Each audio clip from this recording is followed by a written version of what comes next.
Hello, on today's episode of Teaching Your Toddler, we welcome Dr. Dravon James. She's the founder of Everyday Peace and hosts a weekly radio show called Everyday Peace on Unity Radio. She is also a speaker, life coach, and the author of a book, Freedom is Your Birthright. She spent 30 years as a pharmacist, and she is also an inspirational speaker, author, and actress, including a recurring role on HBO's The Wire. She's also the mother of 2 children. Thanks and welcome to the show.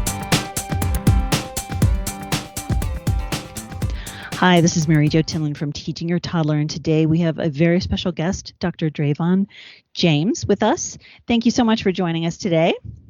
Oh, thank you for having me. Absolutely. So I know that you have a vast amount of life experience and some really, really great things to talk about, and I hope we can get into that. But one of the things that I would love to talk about right away is for moms who have just insane lives, and that just comes along with the territory of having little kids or any kind of kids, really. I mean, you know, they're being pushed one way and the other. A lot of times they don't get to do the things they want to do. They have to give up things like their career or their own time or whatever. Tell us a little bit about the ways that you have for moms to sort of fight that storm, you say, and sort of, you know, how do we live with that? And then how do we sort of come out on the other side with our sanity intact? Oh, Mary Jo, I'm so glad you asked that question because although my kids are now older, but it's one of the questions that every mom has is like, how do I make the right decision? And so I just want to answer that question, that the right decision is the decision that works for you. It's not the decision that works for the other mom in your mom's group or that worked for your sister. It's the right decision that works for you in your household where you can still feel whole. And I don't think we talk about that a lot with moms. And it's so very important that the mom needs to feel whole. Why? So that she can produce children who feel whole, right? Chaos, as we call it, you know, a lot of things happening at one time is a part of the journey, whether you're a dad, whether you're a college student or in elementary school, right? There's a lot of things always going on at one time in life. That's just what it is. But the thing that we can really teach young people as mothers is how to prioritize feeling whole in this moment and making a decision, what I call my true north decisions, from this place of wholeness. Like, you know, I could do this or I could do that, but this is the thing. All of it seems good and all of it seems impossible maybe, but this path right here makes me feel whole. If that is in this moment just being a mom and putting the career to the side and having people look at you and say, I can't believe it. I can't believe you went to school and you got a doctorate degree and you got all this and you got to put it all aside to raise a child. And if that's the journey that makes you feel whole, be prioritizing that or being on the other end and saying, you know what, I put this in and I really want to teach my children that, yes, you can be a mom and you can be a career person, and knowing that each path will have its own challenges. It's not like you said you get down one path and say, oh, but if I had done the other path, I wouldn't have problems. You'll have challenges no matter which path. The point of the matter is to pick the path where you feel whole and teach that feeling to your children to go through life, prioritizing balance and wholeness in each stage. How do you think that moms can sort of do that? I really am intrigued by the true north. And by that, you mean like in your gut, you know that you're comfortable with that and that's good. Is that what you mean by true north? Well, you know, I think as a mom, that feeling that we're looking for, that maybe we got when we were in college or when we got married, like, I just know this is it. I don't know, having been in this journey as a mom for 20 years, that feeling ever comes across when you're dealing with another person, and it has all these little sideways things that could go either way. So not so much talking about having a feeling like, oh, I know, Eureka, I've hit the point. Not that. The feeling is actually knowing that this space right here, when I look at this journey, I get a feeling that feels whole. And that's really being out of the head and into the body, because we spend so much of our time trying to analyze things and pros and cons. This wholeness is really asking you to go into the space, into the body, out of the head, and saying, what resonates with me in my gut? If there were no right, if there were no right or wrong, what resonates with me in my gut? And being able to teach that to children is priceless. To say, go into that space where there's no right or wrong and listen to what your body says. We're not at the calculations. We're not to the hows yet. We'll get to the how we're going to make this work. How are we going to do this? But before we even get to there, we've got to know what resonates as right for me. I think you're right. We don't teach people how to do that. I so wish that somebody had explained that to me as a young person so that I could have learned how to trust that straight away as I grew into bigger and bigger decisions in life. Oh, me too. I came about it the hard way, but Me too. right. And I would like to say too that I wasn't even there. Hadn't spent many years studying what I call peace. I wasn't there when I had my first child. I was still in my head, being analytical. And it was just when I had my second child that I said, I can't teach this form of intelligent chaos to people who are going to go out into the world. I really, from another place, there's always going to be a lot of things happening, but it does not have to be this total mind thing where we're so confused and we're always so stressed. This the mind is always looking for right or wrong, right or wrong. Right, the black and white. Is that what you mean by that surrendering in peace and just being comfortable? Yeah, absolutely. And surrendering in peace. And I'm so happy that you use the word comfortable because it's anything but comfortable, right? Because we're not wired that way because of how we're trained to operate in society, right? Maybe we come to Earth, maybe we're wired that way when we first get here, but there's this consistent training that says, if you're to be comfortable, then you have to have all this mind activity. You better have all these pros and cons, and it's got to line up and it's got to make sense. So, in essence, what we have to do is deprogram that thinking when we become a mom in order to really do this from a place of peace. Because whatever we're doing, here's the thing that really got me going is that I took a real good look at where I was and said, whatever I'm doing here, I'm actually modeling this for my children. Right? I'm not modeling whether or not I went back to work or whether or not I stayed home. I'm modeling what is the process for making a decision? And then where's the flexibility in making a change if there needs to be one? How much angst and stress am I willing to put into this? Or am I willing to say, this resonates with mommy right now? And because my higher good in this family is to operate from a place of service, right? That's what moms do, from a place of service. So my higher good is to operate from a place of service. I trust that. And this feels in my gut area where there's more nerve endings in the brain anyway, right?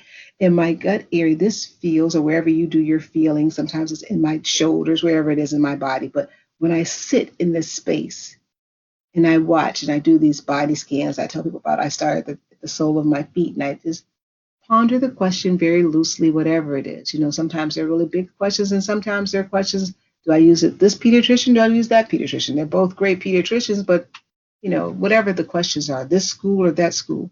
And I just sit and I wait and see what does it feel like? It's a big difference between and there's some brain activity that will have to take place, but it really can't take place first. You've got to go deeper than that first. The brain is not the deepest source of information or intelligence. So once we make a decision, then we go to the brain and we say, okay, now how do we do this? So tell me a little bit more about that. So you said you start with the sole of your feet and you sort of move up and just kind of see how it feels as you're making that, like you said, the question in your mind. How does that work through your body? Oh, yes. I like to spend a little time there, right? So let's just say we're dealing with what school to use. That was a big issue of mine. And I would just sit and realize that I'm all nerved up and I have this nervous energy behind my eyes and in my head about picking a school for my child. And then I would just sit and surrender and say, I'm feeling this. I'm feeling so nervous and scared that I'm going to make the wrong decision. I would to become aware of that I have that feeling. And then I would put both of my feet flat on the floor. If I could be outside in the yard, even better, because being grounded on the earth. But if I was in the house, I'd have both of my feet on the floor. And I would just say, now, how do you feel about whatever school A is? And I would just go through the soles of my feet. Do I feel anything there? Up the ankles, up the calves, up the kneecaps and the thighs, and just waiting for a feeling. Because what I know is that the body never lies. The mind is very, very crafty. It can talk us into a lot of things, but the mind never lies. And so what I'm looking for is I'm going up the body, and I do start at the soles of my feet, and I go up to the crown of my head. What I'm looking for is there any tension there around that decision? Is there anything? And usually for me, I would feel it like in my shoulders, in the back of my shoulders. I said, oh, there's something there. I wouldn't try to ask like what it is. This is, I would just be aware, oh, I feel something there. And then I'd go to the next school and I would just sit. This seems like it takes a long time. And in the beginning, it did take me a long time. And I know that as moms, we're always in a rush. And that was something that I had to learn is that I didn't also want to give that anxiety energy to my children. This anxiety of always being forced and everything has to be fast and we got to eat the snack fast. We got to get the juice fast. I wanted to slow things down. And when I sat like that, I let these answers come to my, okay, we're going to use the school down the street. And then it was the idea, okay, well, that school costs this amount of money. Now that's when my brain kicks in and says, okay, now how are you going to do that? But Mm-hmm. I had to make the decision first within me. And here's what I also know. Intuitively, every mom does that. It's just that our mind, we engage our mind so quickly that we don't realize that we do that. That intuition that we talk about, we engage the mind so quickly that we don't give the intuition a time. We're like, wait a second. Mm-hmm. But Right. we're doing that all the time. We're doing it all of the time. Absolutely. And discounting that, I really like you said, the body never lies. And you'll know when you make the right decision or you don't, because your body will tell you. That's so cool. It kind of goes along. I was reading in your book, Freedom is Your Birthright. I was reading about how you made this shift in the way you spoke, that you changed yourself from maybe dwelling a little bit more on the negative side into the positive side. And that's it goes along with what you were just talking about with our brains, right? Our brains teach us and tell us, and they rule a lot of times, right? So tell us a little bit about how that, how did you make that shift, and is there an appropriate time when you can complain? Like, is there an appropriate time to get together with your girlfriends and just say, oh my gosh, this sucks? Oh my gosh, all the time. Because I mean, just it's how you do it though, right? So I'll tell you about the time. It was so difficult for me to get there too, because I realized that so much of my life, I worked as a pharmacist in healthcare for 30 years. And so much of my life was surrounded about, unfortunate events happening, right? And so a lot of my conversations centered around unfortunate events, whether they were personal or professional. It was a lot of unfortunate conversation all of the time. And I thought, well, I'm not going to say another negative thing. If something unfortunate was happening, I was going to have to force myself either not to say anything about it or to find I do realize I have the words for it now, but to find something to be grateful for in that moment. And so it took me a long time. I would be so awkward at first. I didn't even want to complain about the weather. And eventually I learned that I could tell you that as a mom that, I had two toddlers at home and I hadn't slept in X number of days. I don't know, last time I showered and I was really feeling really overwhelmed. And I could say that from a place that, one, I'm aware that this is this is what's going on. And two, I'm also aware that this is what's going on because I have been given the gift of two amazing children. So saying it and framing it in that place for me, one, the awareness, acknowledging that something is making me uncomfortable. I would like to take a shower. I would like to have to sleep more than 2 consecutive hours, right? So I was very uncomfortable. But so I would say that I honor myself for being able to acknowledge that. And then here is the most beautiful part of that. Because I honored that and I was aware that there was something to be grateful for, then my ego would calm down where all that stress is, and my creativity would rise and say, now this is how you have this wonderful experience and get to take a shower tomorrow. Right? Mm-hmm. Some creative energy would start to spark because I honored and I chose to choose my words. And I chose to choose my conversation in such a way that I made being grateful a That's big great. part of this experience. Mm-hmm. Because it really can change your heart. That's why there's so many thankfulness journals and things like that on the market now, right? Right. Yeah. And it doesn't mean that you can't be thankful and really, really angry and really, really, Mhm. um, just overwhelmed, because that can happen, right? You're, as a mom, we know that better than anybody. You just absolutely love your experience as a mom, with everything you have. And yet it can be the most frustrating experience ever, because you feel like it's two steps forward and a thousand steps backwards, right? Mhm. Mhm. But being able to honor in that moment and say, this is what I'm feeling. And this is what I'm experiencing. And this is what I'm grateful for. Oh my gosh. Even as I say it right now, it makes me want to close my eyes and say, yeah, I'm okay. Mhm. If this world's Mhm. okay, we'll be fine. Mhm. And we need that reassurance now. It's sometimes it seems like it's not. Yeah, it really can be. I remember those years when you think about turning little people over, and introducing them to the world. And you're like, well, this is wrong with the world. This is wrong with the world. This is wrong with the world. You're like, no, just stay home. But then when you get to that place of saying, yes, I do, I'm aware that these things are going on. And I'm also so grateful to have the opportunity to pour my values into this little person, and to watch them navigate life and make their mark on the world and their contribution. This is an honor and a privilege to have this experience. A lot of that anxiety and that worry energy just starts to subside. All Absolutely. about the language. Yeah, the language is important. I do think that a lot of times we forget that we really are the kids reflect us. They reflect on us. They do. Because that's all they know. That's all they see is the adults in their life, and so it's important to remember what what precedents or what example you're showing your kids, right? Oh yeah, and this leads me to my next thing about perfection, right? Because as moms, my goodness, don't we just want to do it all right? We want we want to Mhm. get everything right, and that takes us out of our peace, right? And so that whole thing of wholeness, and what resonates with me is whole in this moment, is knowing that a large part of my job as a mom is to model and teach how to forgive, and how to forgive yourself first, and how to start over 26,000 times a day, because you're allowed to make make so-called mistakes and restart and make certain decisions, and what I call backpedaling. I used to tell my kids, we're going to backpedal now because mommy rethought that.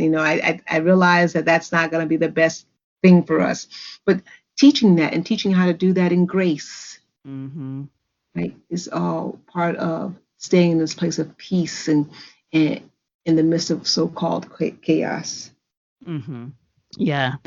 And it's good to, especially when they're young, because the mistakes that they make, the kids especially, when they're young are little, and that's why they're little. And as they grow older, their mistakes get bigger. So teaching them how to do that, gracefully, and be able to rethink things like that with grace and with an open mind, I think would is really, really important to teach them, to set them up for success as they get older. Oh, absolutely. Because there will be, I have a 20-year-old, and she says, Mom, life is just one, problem after the other. And I said, well, that's one way to look at it, right? Life is a series of growing opportunities, right? You're going to get, the more adventurous you are with your day, the more growth opportunities you're going to have in a day. And nobody knows that better than a mom. If you have two children who are total opposites of each other, and you're trying to navigate that, possibly a career, run a household, and a marriage, and there are going to be lots of, as my 20-year-old says, one problem after another. Mhm. There are going to be lots of growth opportunities there, and I would say from my own journey, 90% of them, on a good day, I had to go back and say, you know what? If I got to do this day over again, I would have not said that. I would have said this, but just allowing myself the grace of saying, but I choose to forgive myself, and I choose to use that as an opportunity, because that experience, whatever it is going to cycle around. The same, we keep having the same experiences, right? That's what life is, these Mhm. duplicate experiences. It's going to cycle around again. And the next time it cycles around, I'm going to be conscious long enough to want to appreciate that I'm in this growth opportunity, and Mm. two, have my true heart express itself instead of my fear. Mhm. True heart, not fear. That's really good. I mean, they said the definition of insanity is just doing the same thing over and over and thinking that you're going to have a different outcome. But when you have that heart approach, like you said, it's just going to, you'll realize that in the moment, right? Yeah, you realize it in the moment. But that's if we open our eyes. And that's the beautiful thing of having toddlers, right? Is to be able to see, they notice everything. I remember when my daughter it was my son, we were walking someday, taking a little walk, and he bent down and he picked up this little piece of grass in the crack of the sidewalk. Now, as an adult, would I have even slowed down long enough to, he admired it first, right? Here it is, and we hear stories about that, blade of grass growing in the cement, right? We see it as adults and we get annoyed. Oh, someone's got to take care of that. But Yeah. he admired it at first, and he saw it from a different perspective, and he slowed down. And so many things that our toddlers do throughout the day is really a way of reminding us, this is a pacer. This is here to slow us down. This is a pacer. This is here for us to take a breath. In this moment right here, you know how your kid will come to you and ask you the most ridiculous thing in the middle of what seems like a horrible situation. The phone is ringing, the stuff is bubbling over on the stove. Mm-hmm. But this is a pacer. This is an opportunity to move yourself from that experience and shut everything down and be in this moment. Awesome. It is so funny how, like, my kids are getting older now, and the things that they'll remember from childhood is like, wow. I mean, it's amazing. Like you said, that he notices that little blade of grass. I wonder if he even still would remember it now. But the things that they do remember are things that we like pass right over. So I like how you can just slow that down and just, yep, Yeah, and and use acknowledge yeah, it, right? right. And use everything that shows up when we're talking about like navigating the storm, because there's so many things in the midst of the storm that have come to rescue us that we just take for granted. And one of the things is the toddler, right? It's Mm-hmm. come to rescue us. It's come to say, here in this moment, I'm all you can do. Right? We try to do like if you were me, I try to do the laundry, cook the dinner, baby on the Mm-hmm. back, right? And it's not working. Right. And that whole situation is saying, Mom, in this moment, I'm the pacer. In Mm-hmm. this moment, I'm all that you can do. And we Mm-hmm. need that. We need that breath. We need that time. It definitely doesn't last long. Oh my goodness. Mm-hmm. It seems like it lasts forever, but it's gone in a blink of the eye. Mm-hmm. Yes. I've always said that I think that God makes them small so that they're easy to take care of in the beginning, and then they get bigger and harder as they grow up. But we grow up with them, right? Like we figure out how to make that work too.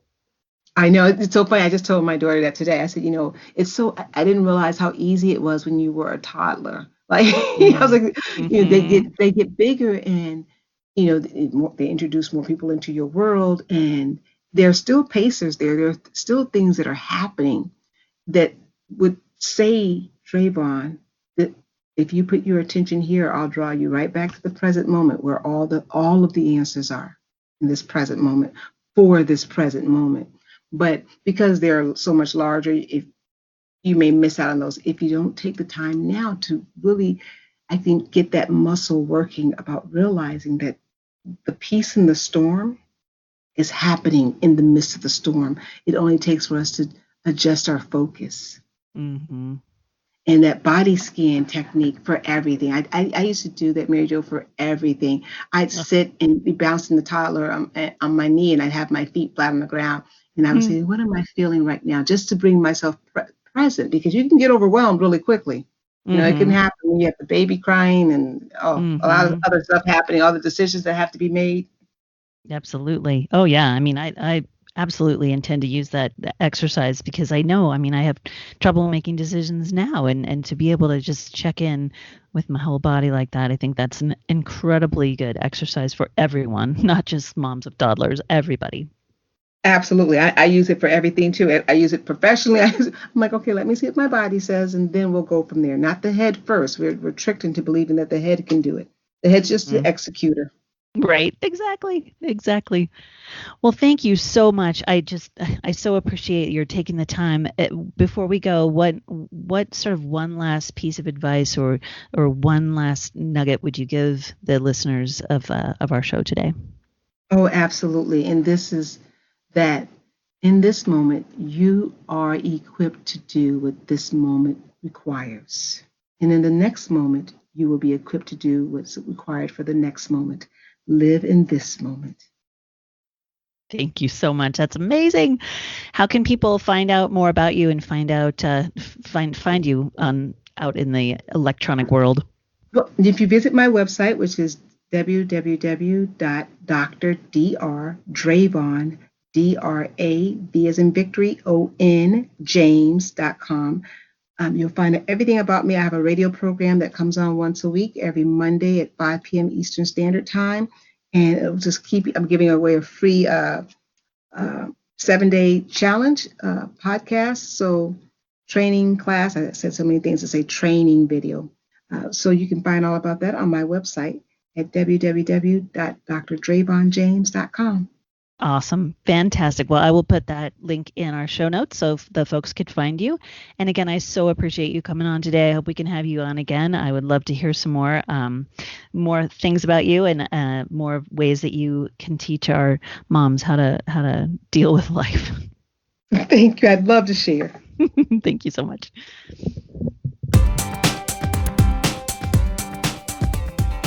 This has been the Teaching Your Toddler podcast with Mary Jo Tinlin. Thank you so much for joining us today. I hope you'll find us on our website at www.teachingyourtoddler.com, as well as on Facebook at Teaching Your Toddler, on Instagram, and on Twitter at Teaching Toddler. So join us again, and I hope you have a wonderful week. Thank you so much.